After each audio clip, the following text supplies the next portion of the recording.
Hello everyone, welcome to युक्ति professional classes. इस video में हम UGC net paper 1 unit 1 teaching aptitude के बारे में देख रहे हैं। अगर आपने मेरे चैनल को सब्सक्राइब नहीं किया है तो मेरे चैनल को सब्सक्राइब, शेयर एंड लाइक ज़रूर करिएगा। चलिए, आज हम पढ़ रहे हैं कैरेक्टरिस्टिक्स ऑफ लर्नर। तो जो कैरेक्टर मतलब अगर लर्नर के बारे में समझना, उसके विभिन्न पहलुओं के बारे में अगर हम समझना चाहते हैं तो उसके विकास, व्यवहार जो भी है उनको प्रभावित करने वाले घटकों के बारे में भी हमें पता होना चाहिए। इन घटकों में मुख्य रूप से क्या आता है? मूल प्रवृत्तियां आएगी, संवेग, स्थायी भाव, अभिवृद्धि, विकास, वंशानुक्रम एवं वातावरण आदि शामिल है। चलिए, सबसे पहला हमारा है टॉपिक मूल प्रवृत्तियां। तो मूल प्रवृत्तियां क्या होती है? मूल प्रवृत्तियां जो होती है, जो जन्मजात व्यवहार होते हैं, इसको मतलब सिखाने की जरूरत नहीं होती, ये स्वाभाविक रूप से प्रकट होते हैं ना। ये हमारे जीवन को मतलब प्रभावित करते हैं, कई पहलुओं को प्रभावित करते हैं ना। ये परिस्थितियों के हिसाब से व्यवहार किया जाए, इसमें किया जाता है और इसका मार्गदर्शन करते हैं। जैसे मान लीजिए, अगर कोई भय की स्थिति है ना, अगर कोई डरने वाली चीज है तो स्वाभाविक रूप से व्यक्ति क्या करेगा? भागेगा, भागने की प्रवृत्ति रखता है। अगर भूख लग रही है तो क्या करेगा? खाना ढूंढेगा, भोजन की तलाश करेगा। तो ये उदाहरण ऐसे हैं जहाँ पे हमें मूल प्रवृत्तियां, कैसे हमारी मूल प्रवृत्तियां का हमारी जो बुनियादी आवश्यकता है उसको पूरा करने में मदद करती है। तो ये स्वाभाविक से है, इसको सिखाना नहीं पड़ता है ना। तो ये हमारी मूल प्रवृत्तियां है। अब शिक्षा में इसका क्या महत्व है? तो शिक्षा का उद्देश्य क्या होता है? विद्यार्थियों के आचार विचार और व्यवहार में सकारात्मक परिवर्तन लाना होता है। तो इन मूल प्रवृत्तियों का महत्वपूर्ण भूमिका होती है। इसकी सहायता से क्या करेगा एक टीचर? किसी छात्र के जैसे आदत निर्माण में सहायता करेगा, है ना। रुचि और रुझान जानने में सहायता होगा। जैसे आदत निर्माण में, जैसे जब शिक्षक किसी छात्र की जिज्ञासा को प्रोत्साहित करता है तो उस छात्र की मूल प्रवृत्ति का उपयोग करते हुए उसमें नई आदतें और रुचियां विकसित करने में ये मदद करता है। जैसे अगर कोई बच्चा अगर नई नई चीजों के बारे में जानने के लिए उत्सुक रहता है तो शिक्षक क्या करेगा? उसकी इस जिज्ञासा का उपयोग कर कर वो क्या करेगा? विभिन्न डिफरेंट डिफरेंट उसको विषयों की जानकारी देने की कोशिश करता है, क्योंकि उसमें जिज्ञासा है, वो जानने की इच्छा है उसमें ना। तो नई नई चीजों के बारे में उसको जानकारी देगा और इसमें क्या होगा? बच्चे के मन में और अध्ययन के प्रति अधिक रुचि बढ़ेगी, है ना। तो इस तरीके से उसमें आदत निर्माण में सहायता हो जाएगा, रुचि रुझान जानने में सहायता होगा। जैसे इससे क्या मूल प्रवृत्तियों से क्या पता पड़ेगा कि विद्यार्थी किस क्षेत्र में रुचि रखता है, ये इस बारे में जानकारी प्राप्त करने में शिक्षक को सहायता होगी। अगर जैसे बच्चा जैसे खेलने में ज्यादा रुचि रखता है तो शिक्षक क्या करेगा? उस बच्चे को खेलकूद से जुड़े हुए शैक्षिक कार्यक्रम में या गतिविधियों में शामिल कर सकता है, जिससे उसकी शिक्षा में रुचि और बनी रहे। ठीक है। अनुशासन स्थापित करने में सहायता होती है ना। तो उसकी इन मूल प्रवृत्तियों का उपयोग सही दिशा में दिया जाएगा, जिससे क्या होगा? अनुशासन स्थापित हो सकेगा। ठीक है। अगर किसी छात्र में जैसे आत्म स्थापना की प्रवृत्ति है, ठीक है, तो शिक्षक क्या करेगा? उस प्रवृत्ति को ध्यान में रखते हुए एक टीम का नेतृत्व करने का अवसर दे सकता है उसे, उसको टीम लीडर बना सकता है, उसे बोल सकता है कि तुम इसका नेतृत्व करो, जिससे क्या है? अनुशासन का पालन करना, दूसरों को प्रेरित करना, इस टाइप की चीजें वो सीख पाएगा। ठीक है। तो चलिए इसको देखते हैं। प्रत्येक व्यक्ति में कुछ व्यवहार ऐसे होते हैं जो जन्मजात होते हैं, जिन्हें सिखाना नहीं पड़ता है, जो प्रेरक शक्तियों के माध्यम से प्राणी मात्र के व्यवहार को परिचालित करते हैं। इन्हें मूल प्रवृत्तियां कहते हैं। उदाहरण: भय लगने पर भागना, भूख लगने पर भोजन खोजना। जिस प्रकार ईंटें मकान निर्मित करने में सहायक होती है, ठीक उसी प्रकार मूल प्रवृत्तियां मानव व्यवहार के रूप में निर्मित करने में, जो मानव का व्यवहार है उसको निर्मित करने के में ये सहायक होती है। ठीक है। विलियम मैकडूगल ने कहा है, मूल प्रवृत्तियां प्रत्यक्ष या अप्रत्यक्ष रूप से मानव क्रियाओं के प्रमुख चालक है। यदि मूल प्रवृत्तियां तथा उनसे संबंधित शक्तिशाली संवेगों को हटा दिया जाए तो प्राण किसी भी प्रकार का कार्य नहीं कर सकता। मतलब जो शरीर है वो किसी भी प्रकार का कार्य नहीं कर पाएगा। वह उसी प्रकार गतिहीन और निश्चल हो जाएगा जिस प्रकार एक अच्छी घड़ी जिसकी मुख्य कमानी हटा दी गई हो, मतलब उसके जो कांटे हैं वो अगर हटा दिए जाएंगे तो घड़ी कोई काम की नहीं, भले ही वो कितनी भी अच्छी घड़ी हो। ठीक है। या इंजन है, अगर स्टीम इंजन है जिसकी आग बुझा दी गई हो, तो जो मेन उसकी चीज है जो वो हटा दिया जाए तो कोई काम का नहीं होता है। वैलेंटाइन ने क्या है कहा है मूल प्रवृत्ति को? तो मूल प्रवृत्ति वो जन्मजात प्रवृत्ति है जो निश्चित तरीके से क्रिया करके किसी जैविक प्रयोजन को पूरा करती है। ठीक है। अब मूल प्रवृत्तियां की विशेषताएं क्या होती है? तो मूल प्रवृत्तियां सभी प्राणियों में एक समान पाई जाती है, क्योंकि देखिए भूख लगेगी तो सभी सभी को भूख लगती है, सभी खाना ढूंढेंगे, भोजन सर्च करेंगे, है ना। तो यहाँ ये सब सभी में समान पाई जाती है। मूल प्रवृत्ति के साथ एक संवेग अवश्य जुड़ा रहता है। मूल प्रवृत्तियां कभी नष्ट नहीं होती है, ये आदत से भिन्न होती है, ये उद्देश्यपूर्ण होती है। इसके अनुभव से व्यक्ति या प्राणी लाभ उठाता है, ये जन्मजात होती है। इसको वातावरण, बौद्धिक कौशल और शिक्षा द्वारा विकसित और संवर्धित किया जा सकता है। अब मूल प्रवृत्तियों का शैक्षिक महत्व क्या है? रॉस ने क्या कहा है कि मूल प्रवृत्तियां व्यवहार के अध्ययन के लिए आवश्यक है। क्या व्यवहार है, उसका बिहेवियर क्या है, उसके लिए आवश्यक है। अतः शिक्षा के सिद्धांत और व्यवहार में उसका अत्यधिक महत्व है। शिक्षा का मुख्य उद्देश्य विद्यार्थी अध्येता के आचार विचार व व्यवहार में सकारात्मक परिवर्तन लाना होता है। इन परिवर्तनों के मूल स्रोत में मूल प्रवृत्तियां विद्यमान रहती हैं। इनके निम्नलिखित शैक्षिक महत्व होते हैं, जैसे आदत निर्माण में सहायता करना, रुचि और रुझान जानने में सहायता करना, ज्ञान अर्जन में सहायता करना, अनुशासन स्थापित करने में सहायता करना, प्रेरणा देने में सहायता करना, चरित्र विकास में सहायता करना, मन को समझाने की क्षमता प्रदान करना। तो इस प्रकार ये एक शैक्षिक रूप से इसमें महत्व रखता है। ठीक है। अब है मूल प्रवृत्तियों की उपयोगिता क्या है? तो शिक्षक की दृष्टि से मूल प्रवृत्तियों की निम्नलिखित उपयोगिता है।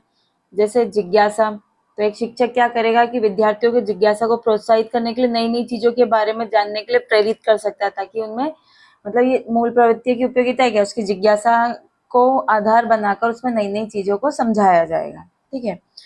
फिर आत्मस्थापना, तो विद्यार्थियों को आत्मस्थापना की प्रवृत्ति को पहचान कर शिक्षक उन्हें क्या कर सकता है, टीम लीडर की आत्मविश्वास बढ़ाने के लिए नेतृत्व करने के गुण सिखा सकता है। ठीक है। रचनात्मकता, तो अगर किसी में क्रिएटिविटी, रचनात्मकता की प्रवृत्ति है तो क्या टीचर उसको प्रोत्साहित करेगा, नए नए विचारों को विकसित करने के लिए प्रेरित कर सकता है ना, अलग अलग क्रिएटिव तरीके से किसी चीज को सोचने के लिए, करने के लिए वो प्रोत्साहित कर सकते हैं। ठीक है। सामूहिकता अगर है तो सामूहिकता की प्रवृत्ति का उपयोग करते हुए क्या करेंगे, टीम वर्क का काम दे सकता है टीचर, है ना, सहयोग की भावना उसमें विकसित करनी है, प्रोत्साहित करना, तो इस प्रकार के वो काम दे दिए जा सकते हैं। ठीक है। तो ये सारी जो प्रवृत्तियां हैं, है ना, ये क्या बताती है कि कैसे हमारे जन्मजात व्यवहार जो होते हैं हमारे सीखने और विकास के जो विभिन्न पहलुओं को उनको प्रभावित करते हैं। मतलब जो हमारी मूल प्रवृत्तियां जो हमें ऑलरेडी है, अब उसमें क्या वेरिएशन, क्या उसमें सपोर्ट किया जाता है शिक्षक के द्वारा कि उनको पहचान कर वो सही तरीके से उनका उपयोग करके विद्यार्थियों के व्यक्तित्व का विकास करते हैं ना। तो यहाँ पर इस ये मूल प्रवृत्तियां इस तरीके से अपनी भूमिका निभाते हैं। ठीक है। नेक्स्ट है संवेग एवं स्थायी भाव, इमोशन एंड सेंटिमेंट्स। ठीक है। तो इमोशंस क्या होंगे और सेंटिमेंट्स के बारे में ये हमें क्या समझने में मदद करते हैं, कैसे हमारे भावनात्मक अनुभव जो है और उनके साथ जुड़े हुए जो स्थायी भाव है, जो हमारी सोच है, आचरण है ना, व्यक्तित्व को प्रभावित करते हैं। इस प्रकार की चीजें इसमें शामिल होती है। ये समझना मतलब केवल व्यक्तिगत विकास के लिए महत्वपूर्ण नहीं है, शिक्षा का भी इसमें विशेष स्थान होता है। ठीक है। तो सबसे पहले हम देख लेते हैं इमोशन, संवेग क्या है। तो ये क्या होती है, एक भावनात्मक अनुभव होते हैं जो हमारे मानसिक और शारीरिक स्थिति को बदलते हैं। ठीक है। अगर मान लीजिए कोई अगर विद्यार्थी है ना, परीक्षा में अच्छा प्रदर्शन नहीं कर पाता है, तो उसे दुख या निराशा का अनुभव हो सकता है ना। इस स्थिति में उसके मन में उत्पन्न भावनाओं को हम क्या कहेंगे, संवेग कह सकते कहेंगे। ठीक है। मतलब उस वो जो स्थिति, जो भावना उसके अंदर उत्पन्न हुई है वो क्या होगी, वो उसका संवेग होगा, इमोशंस होंगे। ठीक है। तो जैसे सेम जो स्थायी भाव है, सेंटिमेंट्स है ना, तो ये क्या होते हैं, ये एक तरीके से एक्वायर किए हुए एक तरीके से संस्कार मान लीजिए, वो उसको एक्वायर करता है कोई भी, तो धीरे धीरे क्या है, वो ही चीज बार बार उसको व्यवस्थित होकर स्थायी भाव का रूप धारण कर लेते हैं। मतलब एक ही चीज को उनने धीरे धीरे वेरिएशन करके वही वही चीज करते गए तो वो एक स्थायी भाव का रूप धारण कर लेते हैं। और ये हमारे फिर हैबिट्स में आ जाता है, हमारे आचरण में आ जाता है, हमारे व्यवहार को नियंत्रित करते हैं ना। अगर मान लीजिए जैसे कोई अगर विद्यार्थी है, उसको अगर अपने देश से बहुत प्यार है, प्रेम है, गहरा प्रेम करता है, तो उसके मन में क्या है, देशभक्ति का स्थायी भाव विकसित हो जाता है ना। वो अगर देश से प्यार कर रहा है तो उसके अंदर क्या स्थायी भाव आएगा, देशभक्ति का स्थायी भाव विकसित हो जाता है उसमें। ठीक है, तो चलिए देख लेते हैं। संवेग, प्रत्येक व्यक्ति अपने दैनिक जीवन में सुख दुख, भय, क्रोध, प्रेम, ईर्ष्या, घृणा आदि का अनुभव करता है। इन अनुभवों से मन में जो भाव उत्पन्न होते हैं उनसे मानव में शारीरिक और मानसिक परिवर्तन होते हैं। इन भावों को मनोवैज्ञानिक भाषा में संवेग कहते हैं। मानव के सामाजिक व व्यक्तित्व विकास में संवेगों का योगदान होता है। संवेग निम्नलिखित दो प्रकार के होते हैं। सुखद संवेग, जो जिसमें क्या आता है, स्नेह, हर्ष, प्रेम, जब हम खुश होते हैं, है ना, जो हमारे लिए पॉजिटिव मानते हैं जिसको हम हमारे लिए, है ना, तो जहाँ पे खुश हो रहे हैं, स्नेह हो रहा है, हर्ष, ऐसे भाव मन में उत्पन्न होते हैं तो सुखद संवेग है, जिसको फील करके अच्छा, मतलब अच्छा फील होता है। दुखद संवेग जो है, भय, गुस्सा कर रहे हैं हम, क्रोध, घृणा, निराशा जैसे भाव जो है मन में, मतलब नेगेटिविटी लाते हैं, ऐसे वाले जो संवेग होते हैं वो दुखद संवेग होंगे। अब रॉस ने कहा है, संवेग चेतना की वह अवस्था है जिसमें भावनात्मक तत्व की प्रधानता होती है। वुडवर्थ, संवेग व्यक्ति की उत्तेजित दशा है। मैकडल ने कहा है, संवेग मूल प्रवृत्ति का केंद्रीय, अपरिवर्तनशील तथा आवश्यक होता है। ठीक है, अब है संवेग की विशेषताएं। तो संवेग की क्या विशेषता है? तो संवेग की व्यापकता, तो विकास के सभी स्तरों में तथा सभी जीवित प्राणियों में संवेग होते हैं। जो संवेग है जीवन के सभी स्तरों पे पाए जाते हैं, सभी जीवित प्राणियों में पाए जाते हैं, है ना। तो जैसे एक बच्चा है, जब वो उसको डर लगता है तो तुरंत अपनी माँ के पास दौड़ता है, तो ये उसकी संवेगात्मक प्रक्रिया होती है ना। ये सभी में पाया जाएगा, हर बच्चा, जो भी बच्चा डरता है, मतलब उसको डर की भावना, कुछ ऐसी भावना है, तो तुरंत माँ के पास जाएगा, है ना। तो ये व्यापकता। ठीक है, फिर शारीरिक परिवर्तन, तो संवेगात्मक अनुभव के दौरान प्राणियों में अनेक शारीरिक परिवर्तन होते हैं, जैसे आंतरिक शारीरिक परिवर्तन, बाह्य शारीरिक परिवर्तन। तो मतलब जो संवेग के दौरान जो भी शारीरिक बदलाव होते हैं ना, तो जैसे डरने पे दिल की धड़कन तेज हो जाना ना, इस टाइप की जो भी शारीरिक परिवर्तन हुआ, तो ये शारीरिक परिवर्तन हुआ। विचार प्रक्रिया का लोप होना, संवेग आने पर हम उचित अनुचित पर विचार नहीं कर पाते। जैसे एकदम गुस्सा आया तो क्या होगा, हम क्या है उस पर सोचेंगे नहीं और तुरंत रिएक्ट कर देते हैं ना। तो यहाँ विचार प्रक्रिया का लोप हो जाता है। तो संवेग के समय हम क्या क्या अच्छा है क्या बुरा है विचार नहीं कर पाते हैं ना। तो जैसे गुस्से में हम कुछ ऐसी बातें बोल जाते हैं जो नहीं बोलनी चाहिए, अभी बाद में पछतावा होता है, तो ये विचार प्रक्रिया का लोप हो जाता है इसमें। मूल प्रवृत्ति के संबंध में, संवेगों की उत्पत्ति मूल प्रवृत्ति से होती है। ठीक है, संवेग में क्रियात्मक प्रवृत्ति की उपस्थिति, जैसे क्रोध में मुट्ठी बंद जाना, मतलब एक कुछ एक्टिविटी भी शामिल हो जाती है। संवेगों का स्थानांतरण, क्रोधित व्यक्ति को समझाने पर खुद उसके क्रोध का शिकार हो जाना। सुख या दुख के भाव, तो संवेग किसी स्थूल वस्तु या परिस्थिति के प्रति अभिव्यक्त किए जाते हैं। इसमें सुख दुख के भाव निहित होते हैं। संवेगों की अस्थिरता, संवेग शीघ्रता से उत्पन्न होते हैं और धीरे धीरे समाप्त होते हैं। क्रोध में माँ बच्चे को पीटती है, परंतु कुछ समय पश्चात वो करुणा, वो वात्सल्य से विभोर हो जाती है ना। तो मतलब उस वक्त तो तुरंत रिएक्ट कर देते हैं, उसके बाद क्या होता है, उसके बाद वापस से जब धीरे धीरे वो खत्म होता है तो फिर समझते हैं, फिर अपना वो चेंज हो जाता है ना, इमोशंस। व्यक्तिगता, भिखारी को देखकर एक व्यक्ति में दया का भाव उत्पन्न होता है, तो वहीं दूसरी दूसरी ओर व्यक्ति को क्रोध और घृणा आती है। चलिए, अब संवेग का शिक्षा में महत्व। तो शिक्षा में संवेग का क्या है, प्रबंध करना महत्वपूर्ण होता है, ताकि क्या होगा कि विद्यार्थी का मानसिक विकास जो है स्थिरता के साथ हो सके, है ना। अगर बच्चे के मन में बार बार असफलता का डर सताता है तो शिक्षक को क्या करना चाहिए, उसको समझाने प्रेरित करने की आवश्यकता होती है ना।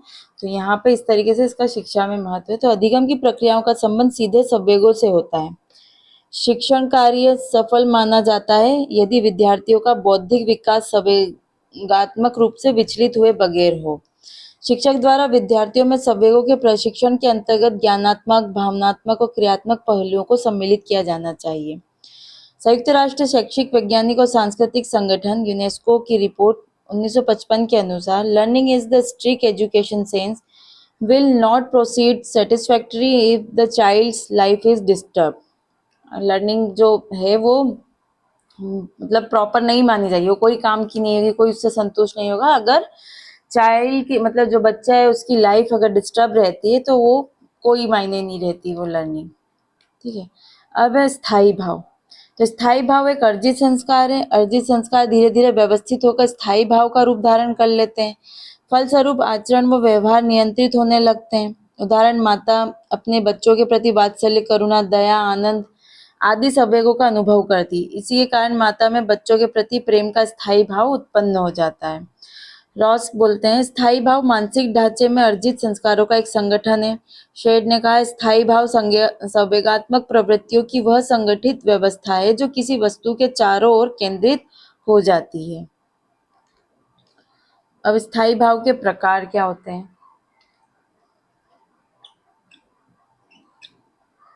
तो स्थायी भाव में मूर्त स्थायी भाव होता है, अमूर्त स्थायी भाव, नैतिक स्थायी भाव, साधारण स्थायी भाव और जटिल स्थायी भाव। इसकी विशेषताएं हैं। स्थायी भाव की विशेषताएं, स्थायी भाव संवेगों के रूप को निश्चित करता है। स्थायी भाव में संवेग निहित होते हैं। स्थायी भाव व्यवहारों को नियंत्रित एवं प्रेरित करते हैं। स्थायी भाव व्यक्तित्व के आधारभूत तत्व है। यह संवेगों के कारण अर्जित संस्कार है, यह जन्मजात नहीं होता है। मूल प्रवृत्ति के साथ स्थायी भाव का पारस्परिक व अनुगामी संबंध होता है। इसका निर्माण और विकास अनुभवों के फलस्वरूप होता है। स्थायी भाव चरित्र व्यक्तित्व के विकास को निर्धारित करने में सहायक होता है। इसकी विशेषताएं थी। अब स्थायी भाव का शिक्षा में क्या महत्व होता है ना? तो जो शिक्षक और अभिभावक है वो विद्यार्थियों में नैतिक स्थायी भाव को विकसित कर सकते हैं, है ना। जैसे किसी बच्चे में आत्मसम्मान का स्थायी भाव विकसित करने के लिए उसे प्रोत्साहित किया जा सकता है।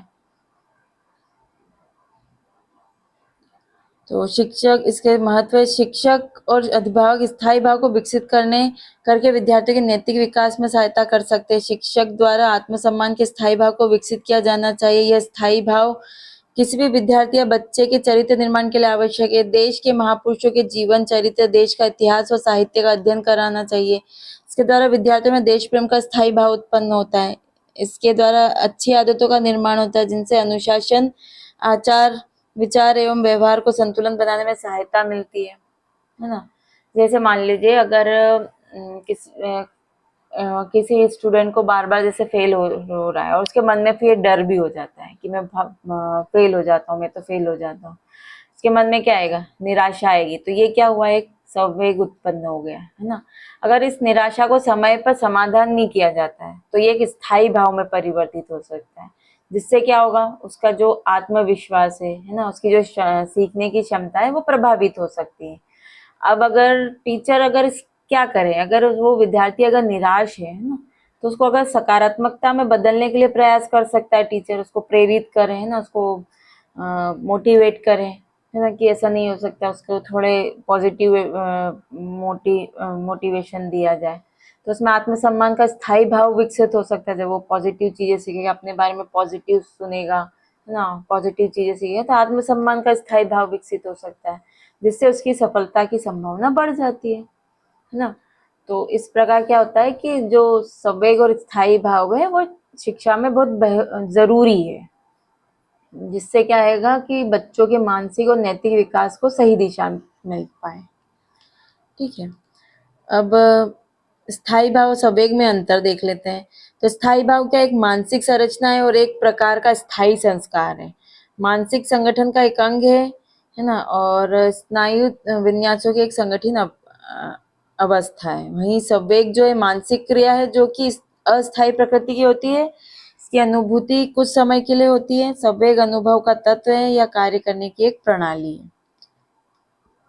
तीसरा पॉइंट है अभिवृद्धि एवं विकास, ग्रोथ एवं डेवलपमेंट। तो ग्रोथ क्या है? अभिवृद्धि ग्रोथ जो है व्यक्ति की शारीरिक विकास को संदर्भित करता है ना। एक जैसे बच्चे की लंबाई है, उसका वजन बढ़ना, तो ये ग्रोथ होगा, है ना। ये परिवर्तन मापे जा सकते हैं, तोले जा सकते हैं ना। तो ये प्रक्रिया जन्म से लेकर किशोरावस्था तक होती है। अब शिक्षकों के लिए जानना आवश्यक होता है कि किस उम्र के में बच्चों की शारीरिक वृद्धि कैसे होती है, ताकि वे उनकी स्वास्थ्य पोषण संबंधी जरूरतों को समझ सकें। अगर मान लीजिए जैसे एक बच्चा है, वो उसकी उम्र के अनुसार लंबाई में बहुत पीछे है, तो क्या होगा? उसको टीचर उसको अतिरिक्त ध्यान दे सकता है कि इसके क्या कारण है, ये जान सकता है ना। तो एक ग्रोथ शरीर की विकास से संबंधित होता है। वहीं जो डेवलपमेंट है, विकास है, वो व्यक्ति के मानसिक, सामाजिक और संवेगात्मक जो है, चारित्रिक जो पक्ष है, उसमें होने वाले जो परिवर्तन होते हैं, प्रगतिशील परिवर्तन जो होते हैं, वो उस डेवलपमेंट कहलाते हैं। ठीक है। और ये जो डेवलपमेंट क्या होता है, ये प्रक्रिया कब से गर्भावस्था से लेकर मृत्यु पर्यंत तक चलती रहती है। इसमें व्यक्ति में सभी गुण शामिल होते हैं। और इसमें मतलब जो टीचर को इसके हर पहलू को समझने के लिए महत्वपूर्ण होता है, क्योंकि ऐसी इस जानकारी से क्या होगा, बच्चों की मानसिक और सामाजिक क्षमताओं को बेहतर तरीके से समझने में मदद करती है।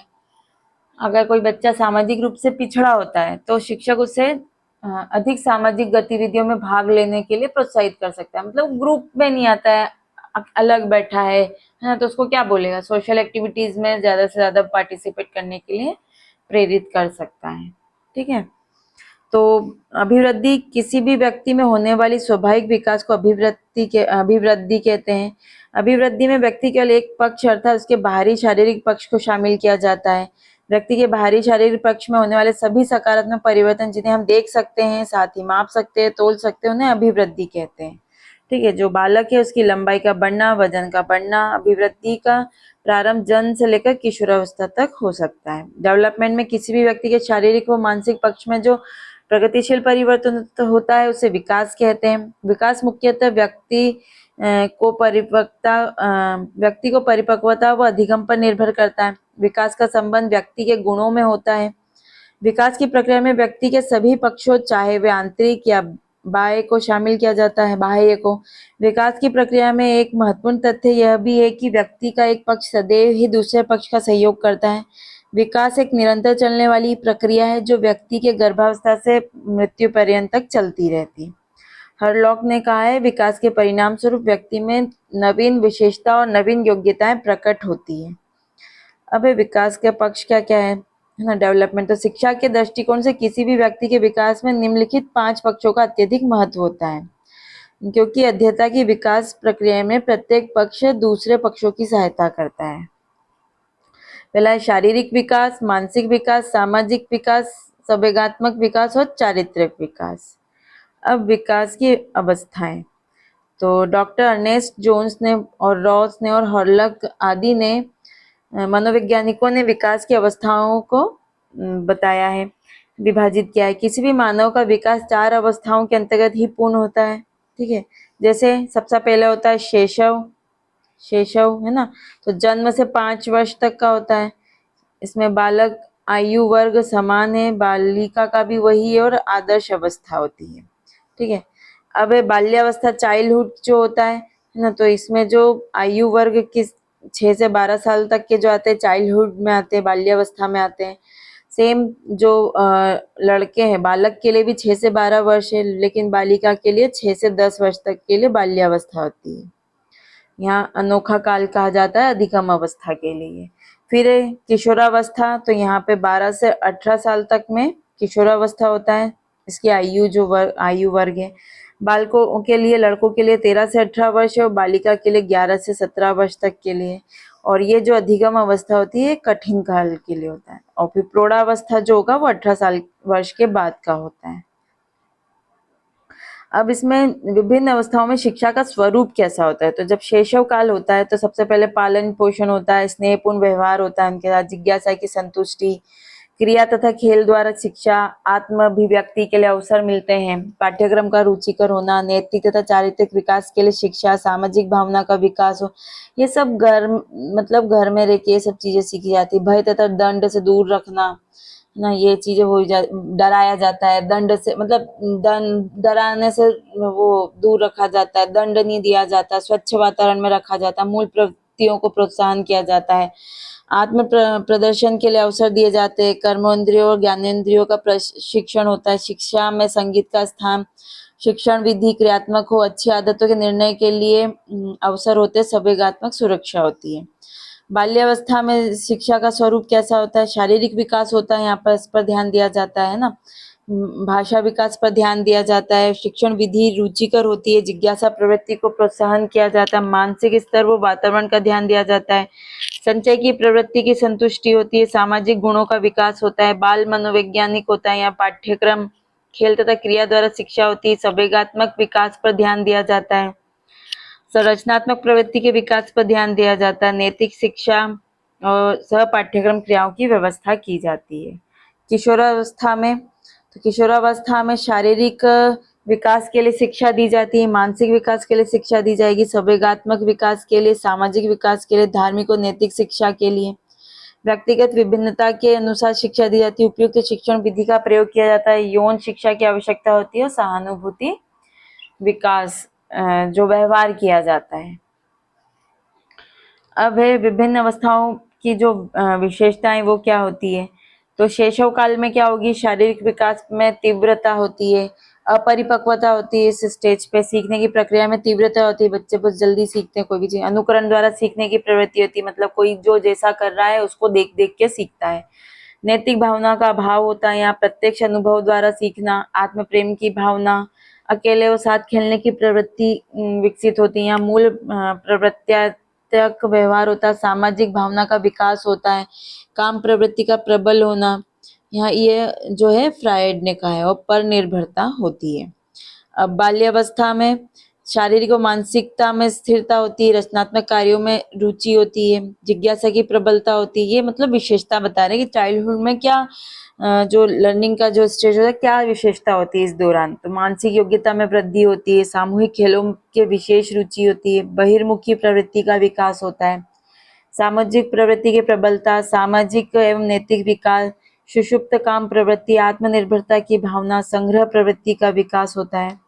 किशोरावस्था में शारीरिक परिवर्तन होते हैं, विरोधी मानसिक दशाएं, स्थायित्व समायोजन का अभाव, मानसिक विकास, संवेगात्मक जीवन, रुचियों में परिवर्तन होता है, बुद्धि का अधिकतम विकास होता है, समूह प्रवृत्ति का विकास होता है, अपराध प्रवृत्ति का भी विकास होता है, काम भावना का विकास, समलिंगीय काम भावना, आत्म प्रेम, परमार्थ का बाहुल्य, आत्म सम्मान की भावना, निर्भरता व अधीनता की प्रवृत्ति, समाज सेवा की भावना, बहिर्मुखी प्रवृत्ति, व्यवसाय चुनाव की चिंता होती है।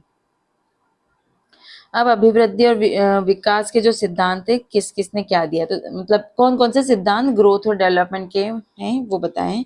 समान प्रतिमान का सिद्धांत है, ये एडलर ने दिया था। दिशा का सिद्धांत होता है, विभिन्न अंगों की गति का सिद्धांत, एकीकरण का सिद्धांत, सामान्य से विशिष्ट प्रक्रिया का सिद्धांत, वंशानुक्रम व वातावरण के अंतःक्रिया का सिद्धांत, विभिन्न अवस्थाओं में गति का सिद्धांत, निरंतरता का सिद्धांत, परस्पर संबंध का सिद्धांत और विकास क्रम का सिद्धांत। ठीक है, तो यहाँ पर उनके जो स्टेजेस है ना, डेवलपमेंट की स्टेजेस है, उनको ध्यान में रखते हुए शिक्षक प्रत्येक अवस्थाओं का मतलब उनके विकासात्मक पहलुओं को समझता है, ताकि बच्चों को जो आवश्यकता के अनुसार क्या सीखना है, उनमें क्या विकास हो उसमें सहायता हो सके। ठीक है, चलिए आज के लिए इतना ही, मिलते हैं नेक्स्ट वीडियो में। Thank you.